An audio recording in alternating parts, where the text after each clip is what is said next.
pero yo creo que nadie puede obviar el hecho de que la Corte Suprema se ha inmiscuido en una política pública que el gobierno ha elaborado recorriendo todo el espinel de la red científica, de los epidemiólogos, de los especialistas, de las únicas personas profesionalmente capaces, no de tomar decisiones, porque eso no corresponde en la democracia, pero sí de aconsejar oportuna y correctamente a las autoridades constitucionales para que sean ellas las que encaren las medidas prácticas, es decir, para que el Estado argentino esté protegido, en este caso no de una agresión externa, o sí de una agresión externa, pero no expresada en un Estado, sino en un virus.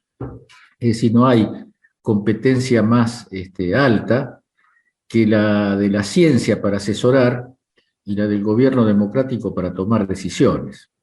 La pregunta es, ¿qué sabe la Corte Suprema de estas cosas? ¿Con quién se ha asesorado? ¿Con qué artículo de la Constitución justifica la posibilidad de que la Corte Suprema ejerza el gobierno en un país, en este caso el argentino? Eso no tiene nada que ver con la división de poderes. Se trata de un acto soberbio, sostenido en una red muy estable y muy dinámica de poder, compuesta por gente, por instituciones, por empresas, a las que nadie votó para que ejerzan el gobierno en Argentina. Y quiero detenerme en la colusión mafiosa entre las decisiones, entre la Corte Suprema, que toma decisiones, y el diario Clarín, que las informa antes de que estas decisiones sean conocidas públicamente. Es decir, las hace conocer públicamente de una manera irregular, salvo que en algún artículo que se me escapó de la Constitución, el Grupo Clarín funcione como una especie de oficina de prensa de la Corte Suprema. Por ahí yo tengo que repasar, hace mucho que no reviso toda la Constitución, la voy revisando cada vez que hay un acontecimiento que justifica precisión en la tarea, en este caso en la tarea comunicativa o en las tareas políticas. Pero se me escapó ese artículo que dice que la Corte Suprema hace públicas sus decisiones, no por sí misma, sino a través del diario Clarín. ¿Cómo se produjo esto? Porque esto es un caso muy grave, porque en el entremés, en el entretanto, muere gente en la Argentina. Los responsables de estas cosas son corresponsables de la muerte, son corresponsables en alianza tácita con el coronavirus de la muerte de miles de personas en la Argentina. El señor Larreta, los cinco jueces de la Corte y más de un escriba, del Grupo Clarín, son corresponsables de la muerte. Entonces no es que estamos discutiendo, y no estaría mal discutir el tema de la soberanía del país sobre los ríos, después de escuchar el mamarracho televisivo que protagonizó el nuevo ministro del área, el nuevo ministro de Transporte, el señor Guerrero. A mí me hubiera gustado que esto estuviera dedicado a eso, porque yo creo que ahí también se cruzaron los límites, y en ese caso no lo cruzó la Corte, lo cruzó el gobierno. Lo digo como ciudadano, no lo digo enarbolando ningún... A diferencia de los periodistas que trabajan en el Grupo Clarín, no me creo en el vocero de Dios, no me considero el vocero de la voluntad popular, sino que me considero un simple analista de la política. Ahora, simple, pero cumplo ese rol.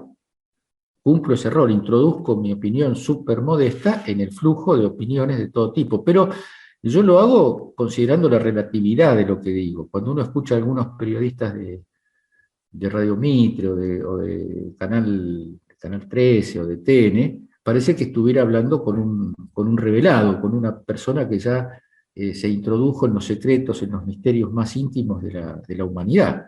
Acá no hablamos de esa forma, acá hablamos a veces de modo muy contundente, con un grado de emoción, como me pasa hoy, con un grado de indignación, como me pasa hoy, pero siempre guardando la posibilidad del error en la apreciación de las cosas. En este punto yo quiero insistir. Como dijo Juan Grabois en un post, la información que da el Grupo Clarín puede tener tres explicaciones. Puede ser un acto de espionaje que el Grupo Clarín ejerce sobre la Corte puede ser un acto de tráfico ilegal de información entre un medio de comunicación y un poder del Estado, o puede ser prevaricato de la Corte Suprema. Las tres cosas son delictivas, son delitos, no son errores, no son, como decíamos en la época de los milicos, no son errores ni son excesos, son delitos que en algún momento los poderes públicos electos, constitucionales y democráticos de la República Argentina tendrán que sancionar, porque eso está previsto en las leyes. Eso está previsto en las leyes. No es que hay que hacer una ley ad hoc, que no podría ser porque tendría que ejercerse con retroactividad, cosa que el derecho penal expresamente prohíbe. Pero eso está previsto. Cualquiera de esos tres delitos está previsto por las leyes argentinas, y las leyes argentinas, la democracia consiste en que las leyes argentinas se apliquen, que no se apliquen las leyes que vienen de otros países, que no se apliquen las leyes que vienen de la fuerza del poder fáctico de la Argentina, de los que tienen más guita, de los que tienen más propiedad, de los que tienen más relaciones con la Embajada de Estados Unidos. Esos no son los actores decisores en la línea de lo previsto por la Constitución Nacional. Y acá estamos en un problema de Estado democrático, en un filo del Estado democrático, en un límite del Estado democrático.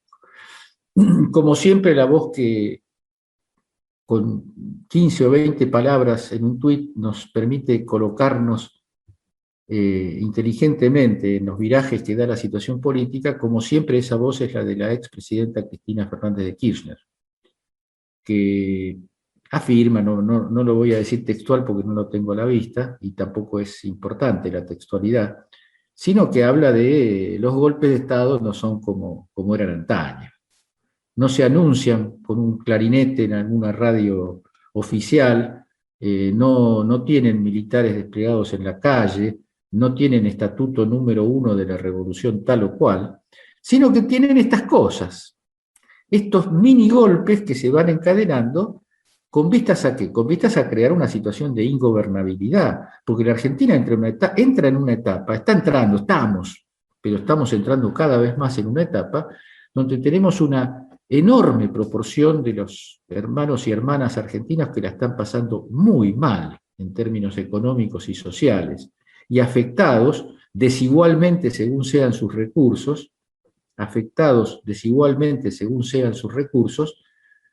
por una pandemia global que se lleva de a millones en el mundo. Se lleva puesto de a millones en el mundo seres humanos. Entonces, este contexto sumado a la intromisión cada vez más explícita, cada vez más soberbia, cada vez más agresiva de los poderes fácticos en las decisiones argentinas, nos está llevando a una situación muy grave, muy grave. Insisto en esto, de estas situaciones hay responsables históricos. No siempre los responsables históricos pagan en términos presentes, en términos inmediatos sus responsabilidades.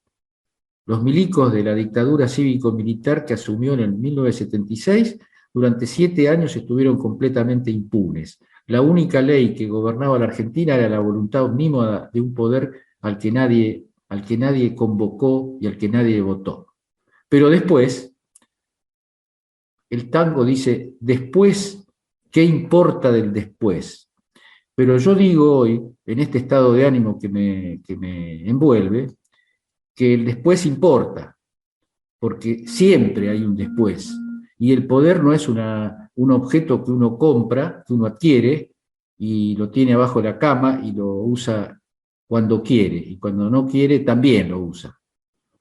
El poder es una relación de fuerza entre seres humanos, entre clases sociales, entre grupos políticos, grupos económicos, y es como tal un objeto muy fluctuante, muy cambiante. Ciertamente todavía no hemos conseguido en nuestro país que esa fluctuación esté vinculada exclusivamente, como debe ser, como establece la Constitución, a la voluntad del pueblo.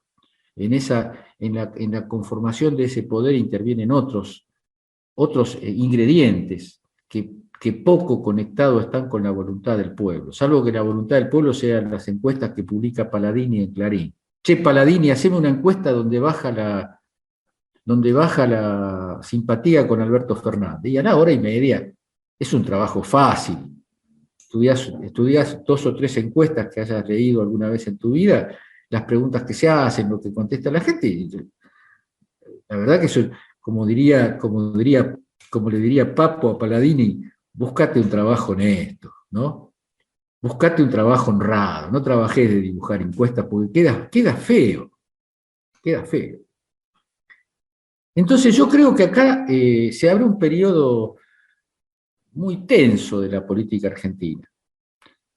Si no se abre un periodo muy tenso es una grave noticia, porque quiere decir que esto pasa como cualquier otra cosa, ¿no? Sí, ¿qué sería un periodo no tenso? Que el gobierno haga cada tanto alguna declaración crítica de la Corte, como si estuviera comentándolo en el diario Página 12 o en el Destape Web, que cada tanto diga, este fallo no puede ser, es una vergüenza el fallo, eso está bien, lo que dijo Alberto Fernández ayer está bien, está bien. Pero eso no es un momento tenso, porque la vorágine de la información, la vorágine de la vida, sobre todo la vorágine de la enfermedad y la vorágine del contagio, la vorágine de los hospitales saturados en la ciudad en la que se acaba de permitir que esa situación siga existiendo, que nada menos que la Corte Suprema avaló la situación de saturación hospitalaria que le cuesta todos los días la vida a muchos argentinos. No hay que olvidarse de ese aspecto. No es solo la ley lo que ha sido burlado, sino que ha sido atacado el derecho a la vida. Entonces, ¿qué quiere decir tenso? Tenso quiere decir que hay que abrir una agenda, hay que abrir un capítulo nuevo del gobierno de Alberto Fernández. Es una opinión modesta, yo no tengo lugares para dar esta opinión que no sea en esta radio, que no es poco lugar, ciertamente, pero que no mueve el amperímetro de las decisiones políticas en principio, salvo que se sume, como de hecho se va a sumar, con la opinión de mucha gente en muchas instancias distintas, y la opinión que nosotros mismos daremos en distintas sedes en las que frecuentemente hablamos y opinamos, porque eso finalmente es la fuerza del pueblo. La fuerza del pueblo está en cada uno de nosotros. No hay un pueblo afuera al que hay que confiarle que haga las cosas que se necesitan para que Argentina siga siendo un país democrático y que en algún momento alcance grados de justicia social, no digo especiales, pero sí de dignidad de las personas, de las mujeres y de los hombres que habitan el territorio. El pueblo no está afuera. Las relaciones de fuerza no están afuera. Las relaciones de fuerza somos cada uno de nosotros y nosotras.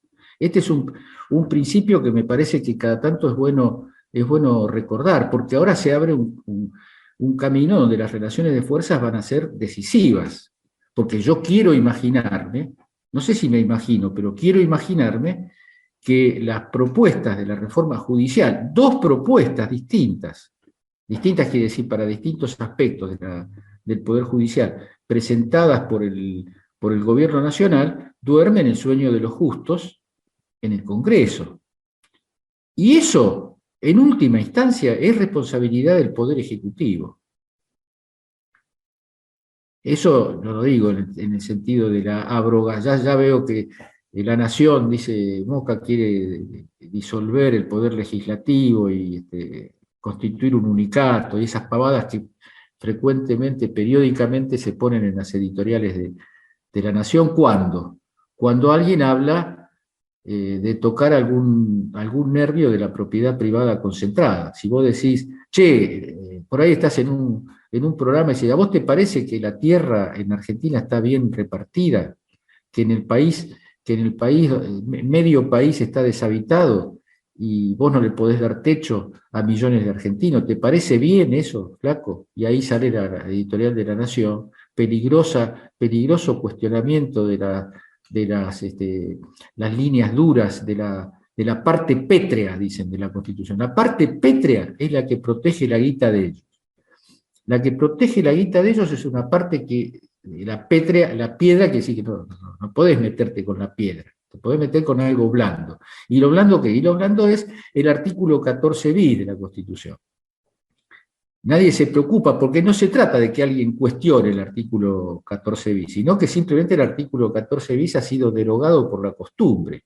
Los manuales de ciencia jurídica tendrán que explicar cómo un artículo votado, votado de modo ilegal, vamos a decir así, pero ilegal de ellos, ¿no? Es decir, el artículo 14 bis lo hicieron ellos para establecer una especie de vínculo con la masa que había seguido al peronismo, ¿no? Entonces establecen derechos que son extraordinariamente importantes, pero que cuando se llega a la justicia, entre varias comillas, cuando se llega al Poder Judicial y decir, mire, yo acá no estoy participando, mi empresa gana un montón de guita y yo, en términos reales, gano cada vez menos.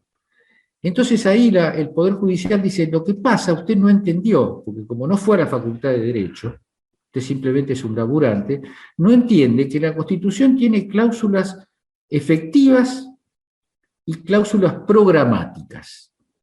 Las efectivas son las que tenés que cumplir sí o sí, porque si no, o vas preso, o perdés patrimonio, o la pasás mal. Si no cumplís las efectivas, que son las que nos convienen a nosotros, vos la pasás mal. Las programáticas, señor, usted tiene que entender que las programáticas son aquellas que cuando el Estado disponga de las posibilidades de hacerlas efectivas, se van a hacer efectivas. Usted tiene que esperar. Después de todo, desde que se aprobó ese artículo 14 bis, que fue en 1957, pasaron nada más que 64 años. Usted es una persona que no entiende cómo es la vida. 64 años no son una gran cantidad de tiempo. Bueno, yo creo que estas cosas iluminan el tipo de sociedad en la que estamos, el tipo de situación política que tenemos, iluminan y obligan. Quiero volver sobre esto. Yo no quiero que después de lo que hizo la Corte, alguien me diga, no tenemos relación de fuerzas para aprobar una reforma judicial, no tenemos una relación de fuerzas para aprobar el Tribunal Constitucional que tiene que ejercerse para evitar las arbitrariedades. Si no tenemos los votos, perderemos la votación. Ese es mi punto de vista. Perderemos la votación, iremos a discutir y utilizaremos el talento, la capacidad de nuestros diputados y de nuestros senadores en convertir esas reuniones de la Cámara de Diputados y la Cámara de Senadores en tribunas de opinión democrática, en tribunas de acción en defensa de la Constitución Nacional, en tribunas de acusación a las fuerzas, a las personas, a las empresas, a los diarios, a las radios, a todos los que se interponen entre la voluntad del pueblo y las decisiones políticas. Y haremos de esas jornadas grandes jornadas de defensa de la Constitución y de la justicia social en la Argentina. Entonces, lo ideal no es eso, lo ideal es construir mayorías, que se pueden construir, pero para construir mayorías hay que tomar decisiones. Para construir mayorías hay que buscarlas las mayorías, hay que negociarlas las mayorías, hay que dar cosas para que otros den otra, y eso no es ilegalidad, así es la política en todo el mundo. Cuando uno está cerca de la mayoría, tiene que maniobrar para convertir esa cercanía en mayoría. Y la otra cosa que quiero incorporar, y con esto voy cerrando, la otra cosa que quiero incorporar es las elecciones de medio término. Yo escucho muy seguido que en la campaña electoral del Frente de Todos no hay que meterse mucho en temas del Poder Judicial, en temas, porque la gente está preocupada por la comida, por la salud y por la comida. Yo estoy convencido de que en la campaña electoral se discute la salud y la comida de los argentinos. El problema que yo difiero con algunas de las opiniones que escucho es que para defender la salud y la vida de la Argentina hay que tener poder. Porque cuando vos decís, en la mal llamada hidrovía se nos van miles de millones de dólares por subfacturación, sobrefacturación, en el Paraná pasa la droga, en el Paraná pasa, los escandalizados por el narcotráfico. La Patricia Bullrich, cada vez que metían preso a un pendejo porque lo encontraban con marihuana, festejaba, hacía porno fiestas para festejar esa cuestión.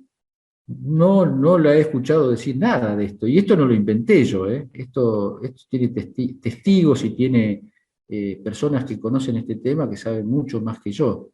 Y acá, en el tema de la mal llamada hidrovía, no hace falta ninguna relación de fuerzas parlamentarias, muchachos, ¿eh? No hace falta ninguna, porque concesiones, esas concesiones caducan, y cuando caducan. Le vas a cantar a Gardel, como diríamos en el barrio. Le vas a cantar a Gardel. Vos tenés mucha fuerza, mucha guita, muchos derechos adquiridos, esto y lo otro, pero los ríos son nuestros. No son tuyos los ríos. Vos los alquilaste por una maniobra fraudulenta y por una maniobra criminal que en algún momento facilitó en la época menemista el Estado argentino. Porque es un choreo lo que vos, aquello de lo que vos te beneficiaste. Lo que nosotros tenemos que hacer es terminar con el choreo. Porque la soberanía no es una palabra vacía. La soberanía es también la guita que nos hace falta para ayudar a nuestros hermanos y hermanas que la pasan mal. Cuando hay que decir si el IFE o no el IFE, el jefe de gabinete dice que el IFE se va, como hubiera dicho con la metáfora de Sanz, se va por la canaleta del dólar blue. Ah, bueno. Y dígame, jefe de gabinete, las tarifas que acumularon, la guita que acumularon las energéticas en la época de Macri y de Aranguren, ¿a dónde se van? ¿Se van a la panadería? ¿A dónde se van? Acá hay cosas que el discurso, las metáforas, no son lados secundarios de la política. Hay que tener cuidado con lo que se dice. Hay que decir lo que se piensa, decía un gran amigo mío, pero también hay que pensar lo que se dice, porque lo que se dice tiene muchas consecuencias, y lo que usted acaba de decir es un asunto muy grave, porque el IFE es la comida de muchos argentinos, debería ser la comida de muchos argentinos y argentinas. No se puede joder con eso. Lamentablemente uno cree que es muy canchero porque dice algunas cosas, que vaya a saber de qué manual de economía neoliberal la sacó, porque hay control sobre el dólar. Y los pobres a los que va el IFE, no compran dólares, ministro, no compran dólares, compran comida, la que le falta, la que usted y yo tenemos, pero a ellos les falta. Entonces, yo creo, para cerrar esto, es una época muy interesante. Como decía el proverbio chino, la maldición china era, ojalá te esperen tiempos interesantes. Bueno, estos que vienen acá son interesantes, porque son muy riesgosos y al mismo tiempo son muy prometedores, porque después de todo lo que dije, quiero decir que este es un gobierno que yo apoyo, que este es un gobierno que el pueblo argentino votó, en el cual el pueblo argentino sigue teniendo confianza a pesar de cualquier cosa que tengamos para decir, y que queremos el éxito, queremos que el gobierno complete el mandato y que de este mismo signo sea el gobierno que viene y el otro que viene. A lo mejor después armaremos un signo mejor, pero el que viene y el otro, tendría que ser el signo para que empecemos a reconstruir democráticamente y con justicia social la Argentina. No hay ninguna intención crítica, de crítica fulera, no hay ninguna intención de echarle leña al fuego. Hay una intención de plantear con toda modestia que, en opinión de este analista político, estamos en tiempos en los que las decisiones enérgicas, conscientes e inteligentes del gobierno argentino son las que pueden salvar la democracia, y hay que salvar la democracia.